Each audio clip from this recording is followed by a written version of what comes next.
प्रेम प्रधान है, हृदय प्रधान है, और कोई व्यक्ति विचार प्रधान है। ये तो रचना है अलग अलग शरीरों की।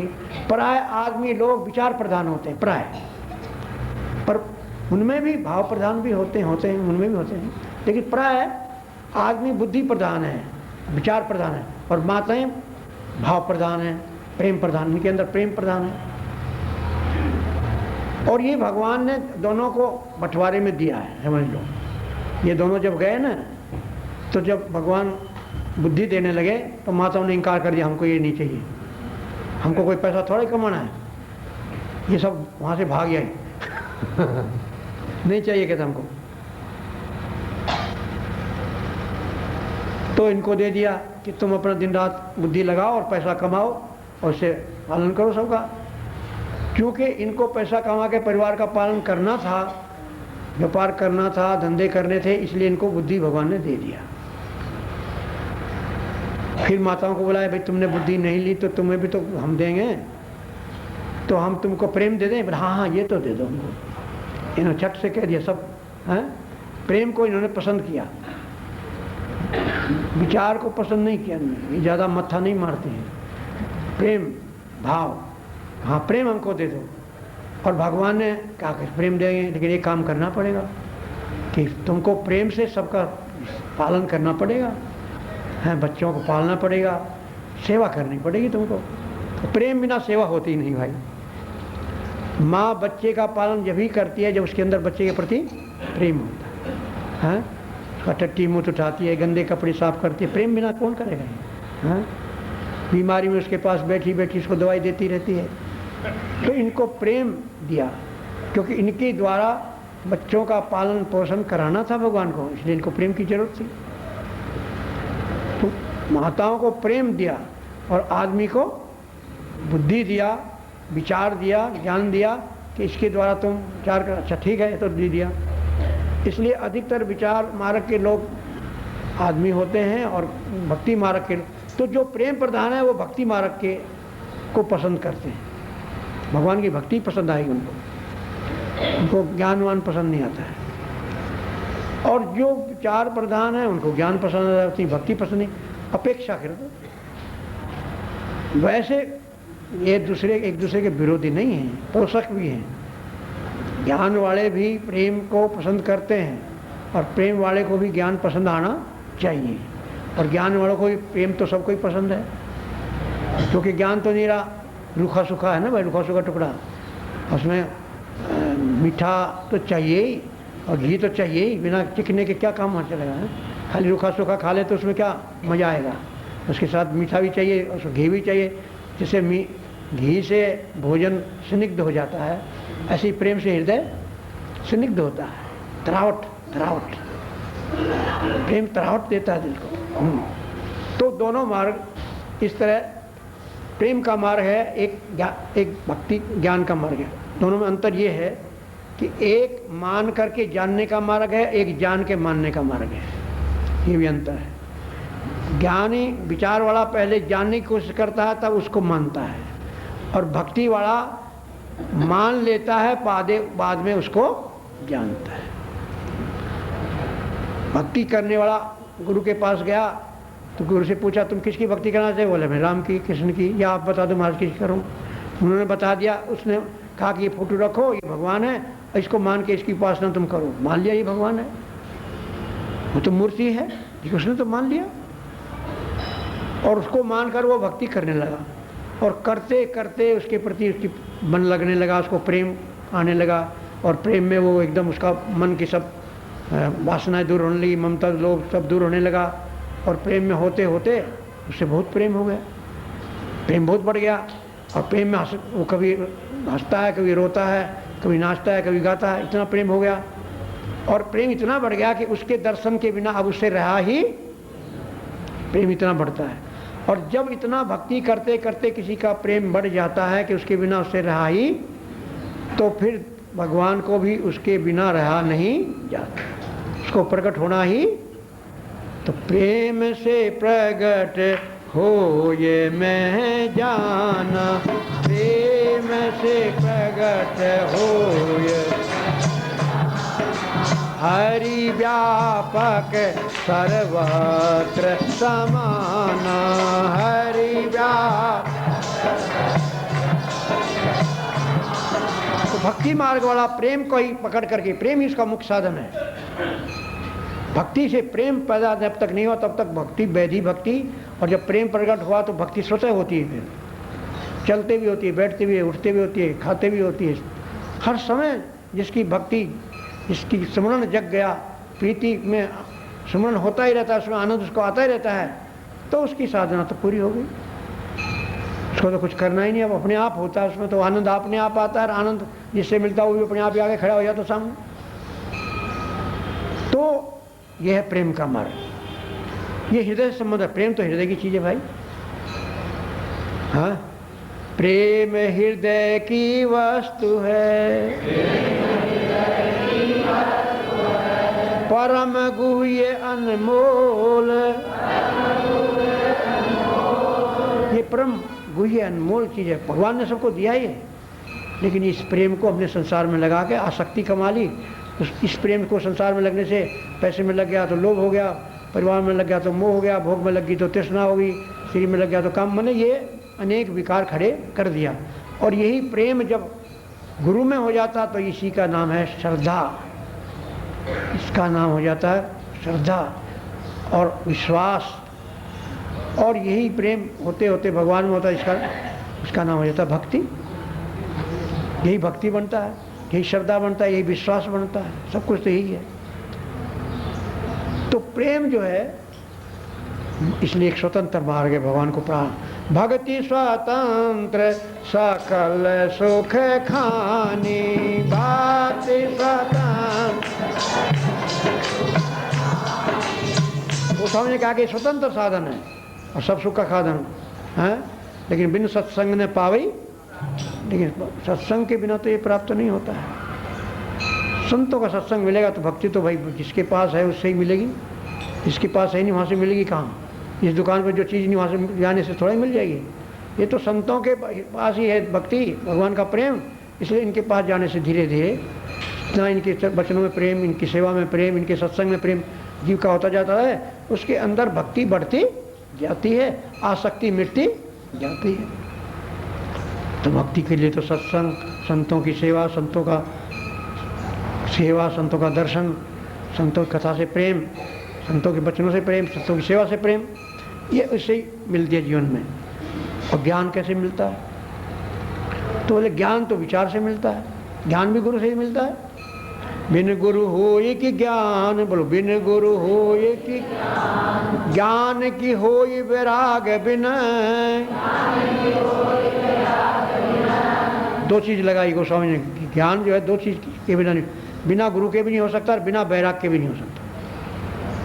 ज्ञान उसी को जीवन में हो सकता है जिसके अंदर वैराग हो, संसार की वस्तु की कोई इच्छा भोगने की नहीं रही हो, वो ज्ञान मार्ग का अधिकारी माना है।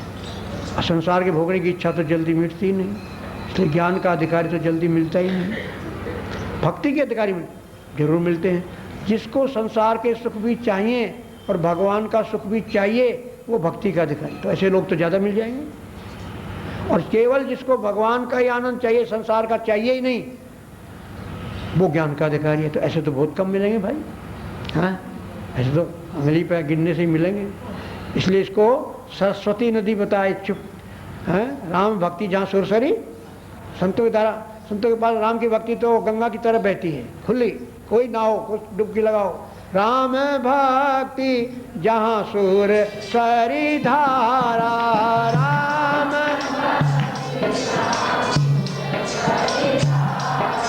सारसाई ब्रह्म विचार प्रचारा, सारसाई। भक्ति को तो गंगा की धारा बताया है और ज्ञान को तो सरस्वती नदी बताया है। छुप के बहती है, छुप के बहती है। तो ज्ञान की चर्चा चौड़े नहीं होती है, ज्ञान की चर्चा अधिकारी में होती है, वहीं वो शोभा पाती है। क्योंकि ज्ञान में जो अधिकारी नहीं है उसके सुधरने का नहीं, बिगड़ने का डर है। वो अधिकतर जो अधिकारी नहीं है वो ज्ञान की चर्चा सुन के सुधरते नहीं, बिगड़ जाते हैं। अभिमान बढ़ जाता है, मैं ही हूँ ब्रह्म, अब मैं किसको मानूं, काको करूं प्रणाम, सो मेरा है आत्मा, काको करूं प्रणाम। जब उसने यही समझ लिया मेरा कोई है दूसरा है नहीं, किसको प्रणाम करूं, किसके सामने झुकूं, तो अभिमान की कोई सीमा ही नहीं रहेगी। तो ज्ञान में अभिमान का बहुत खतरा है, भक्ति में अभिमान का कोई खतरा नहीं। यहाँ तो भगवान है, मैं तो कुछ हो ही नहीं, जो कुछ है तू ही है भगवान, मैं कुछ हो ही नहीं, तू ही है। यहाँ अभिमान किस बात का, जो कुछ हो रहा तेरी शक्ति से हो रहा, मेरी शक्ति से कुछ है ही नहीं। तैने जो मेरे में शक्ति दे रखी उसके द्वारा ही मैं कुछ बोल रहा हूँ, सुन रहा हूँ, देख रहा हूँ। मेरे में कोई शक्ति, जो ये मानता है वो भक्त है, वो भक्ति मार्ग है। जो ये अनुभव करे कि नहीं मैं अपनी शक्ति से कुछ भी नहीं कर रहा हूँ, मेरे अंदर भगवान की शक्ति है, वही मुझसे करा रही है। तो ऐसा जो, तो उसको अभिमान किस बात का। तो भक्ति में तो अभिमान नहीं, लेकिन ज्ञान में अभिमान का बड़ा खतरा है, इसलिए वो सबके लिए फायदेमंद नहीं है। हाँ, जैसे कोई देखिए दवाई होती है ना रोग में, तो कुछ तो ऐसी होती हैं जो बहुत पावर की होती हैं और कुछ साधारण पावर की। तो साधारण पावर की तो सबको माने शूट कर जाती है, लेकिन अधिक पावर की तो भाई नहीं करते, रिएक्शन भी हो जाता है। तो ज्ञान के मार्ग में रिएक्शन का बहुत डर है। हाँ, और इसलिए गोस्वामी ने कह दिया कि ज्ञान का पंथ कृपाण की धारा, ज्ञान का परत खगेश लगे नहीं वारा, परत खगेश। उसके मार्ग में चलने में गिरने में देर नहीं लगती है कभी भी, बहुत विघन है। भक्ति में भगवान का सहारा है, अगर गिरेंगे तो उठा लेगा। यहाँ तो कोई सहारा ही नहीं, अपने सहारा चलना ज्ञान मार्ग में। तो एक नदी बह रही है, एक तो अपने तैर के जाना, एक नाव में बैठ के मल्ला के बल से जाना, दोनों में फर्क तो है ही भाई। यहाँ तो अपनी जोर लगाना पड़ेगा, और जोर लगाओगे और उसमें तूफान आएगा तो अपनी भिड़ना पड़ेगा, नहीं तो डूब भी जाएंगे, मगरमच्छ खा लेगा।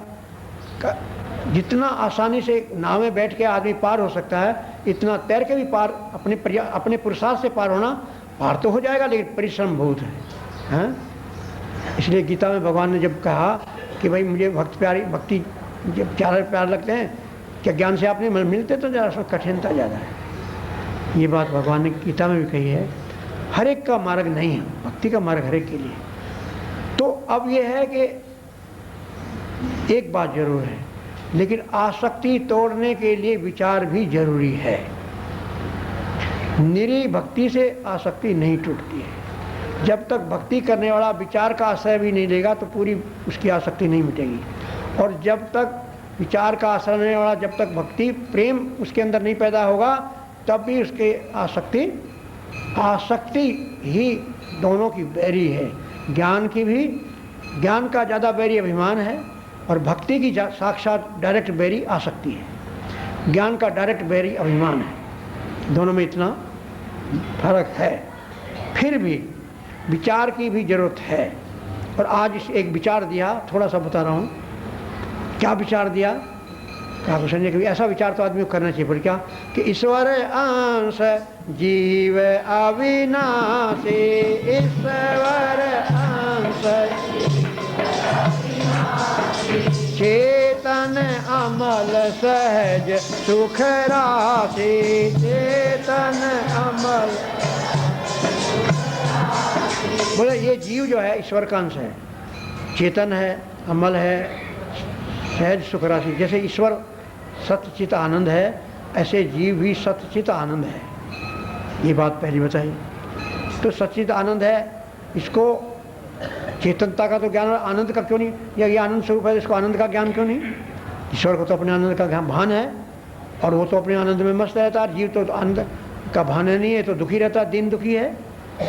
बोले ये क्या हो गया? उसका ही, जब ये भी वही है, उसका ही रूप है, जैसा वो ऐसा ही वे है, तो एक ही क्वालिटी के हैं, तो फिर इसमें दुख क्यों, इसको अशांति क्यों, इसमें चिंता क्यों? बोले उसका कारण ये है कि सो माया बस भयो गोसाई, सो माया बांध्यो कीर मर कट की नाई, बांध्यो माया के बस हो गया और ईश्वर माया के बस नहीं। ईश्वर के माया बस में है और जीव माया के बस में है? परवश जीव स्वबस भगवंता, ये अंतर पड़ गया। माया के बस हो गया और इसलिए जीव दुखी रहता है। और जड़ चेतन की ग्रंथि पड़ गई, जड़ चेतन के, इसके जीव के अंदर जड़ चेतन की ग्रंथि पड़ गई और तब से जीव भयो संसारी, तब से जीव संसारी हो गया, संसार में दुख सुख अनुभव करने लगा। तो जड़ चेतन की ग्रंथि पड़ गई, यद्यपि मृषा छूटत कठिन, है तो झूठी पर छूटनी बड़ी मुश्किल है। ये जड़ चेतन की ग्रंथि क्या, कल किसी ने मेरे से पूछा था कि महाराज ये जड़ चेतन की ग्रंथि, कल ही इसका प्रसंग आ रहा है, अब तेरे को अकेले नहीं सबको ही बताऊंगा। तो ये जड़ चेतन की ग्रंथि क्या है? ये जड़ चेतन की ग्रंथि ये है भैया कि जो शरीर है ये है जड़, क्या है ये, और आत्मा है चेतन। क्या आत्मा है? तो हम जीव जो है वो चेतन है और जीव का शरीर जड़ है। तो जीव चेतन होते हुए भी जड़ से का अभिमान कर बैठा, पहली ग्रंथि तो ये पड़ी, हम आत्मा हैं, हम शरीर नहीं हैं, शरीर अलग है और हम अलग हैं। जैसे कमरा अलग है, कमरे में रहने वाला, मोटर अलग है, मोटर में बैठने वाला, ड्राइवर अलग है, ड्राइवर छोड़ कर चला, कमरा पड़ा रहता। तो हम शरीर को छोड़ कर चले जाएंगे, शरीर तो पड़ा रहेगा, उसको लोग फूंक देंगे, तो हम थोड़े फूके जाएंगे, तो निकल गए इसमें से। तो जीव नहीं मरता है, जीव तो दूसरा शरीर धारण कर लेता है, लेकिन जीव को अज्ञान के कारण वो जड़ शरीर समझता कि मैं ही शरीर बालक हुआ, हम समझते हम बालक हुए, शरीर जवान हुआ तो हम समझते हम जवान हुए, और शरीर मरेगा बूढ़ा हुआ तो हम समझते हम बूढ़े हो गए। शरीर बूढ़ा हुआ, आप बूढ़े नहीं होते हैं, लेकिन क्योंकि आप अपने को सही समझते हैं इसलिए मानते हैं। और शरीर मरेगा, आप नहीं मरेंगे, क्योंकि आप तो आत्मा है, आपको तो मरते ही नहीं, वाली चीज़ ही नहीं है। तो ये ग्रंथ, आप जो जड़ से उलझ गए हैं, जड़ ही अपने को मानने लगे हैं, पहली गांठ तो ये है भाई कि चेतन होते हुए भी अपने को हम शरीर मानते हैं, इसलिए अविनाशी होते हुए भी अपने को नाशवान मानते हैं। डर लगा रहा था मर जाएंगे, अरे तुम मर कहाँ से जाओगे, तुम मरने वाली चीज़ ही नहीं, मर कहाँ से जाओगे, लेकिन शरीर मानते इसलिए मरने का डर लगा हुआ है। तो ये विचार से संबंध रखता है, विचार करेंगे तब ये ग्रंथि जब खुलेगी। ग्रंथि जड़ चेतन की विचार से खुलती है। तो जड़ से हम उलझे, एक तो अभिमान, शरीर के साथ अभिमान की ग्रंथि है। क्या शरीर के साथ? शरीर को कष्ट होता है, बीमार पड़ता है, आप सोचते मैं बीमार होता हूँ, तो ये ग्रंथि नहीं है क्या? बीमार आप नहीं होते हैं, बीमार कौन होता है? लेकिन आप ऐसा समझते हैं शरीर होता है, मैं बीमार होता हूँ, यही समझते हैं। और शरीर कमजोर होता है, शरीर पतला हो जाता है बीमारी में, कोई पूछता है तो हाँ मैं बीमार हो रही हूँ, मैं कमजोर होगी, क्योंकि तो शरीर बनी बैठी है तो कमजोर तो हो ही गई अपने आप ही, और तो मरेगी भी। तो ये जो है हमको, ये जड़ चेतन की ग्रंथि का खेल है सब। ये जड़ से हम अभिमान, जड़ के अभिमान में बंधे बैठे हैं, हम हैं नहीं, मान बैठे हैं अपने को अज्ञान से। ये अज्ञान की ग्रंथि ज्ञान से खुलती है, विचार से खुलती है, एक ग्रंथि। दूसरी ग्रंथि है ममता की ग्रंथि। क्या दूसरी ग्रंथि? शरीर आप नहीं, शरीर लेकिन मेरा शरीर, मेरे हाथ, मेरे पैर, मेरी आंख, मेरे कान, कहते हैं ना, मेरा मकान, मेरा परिवार, मेरा पैसा, मेरा बस्तर, मेरा दुकान, कहते हो ना।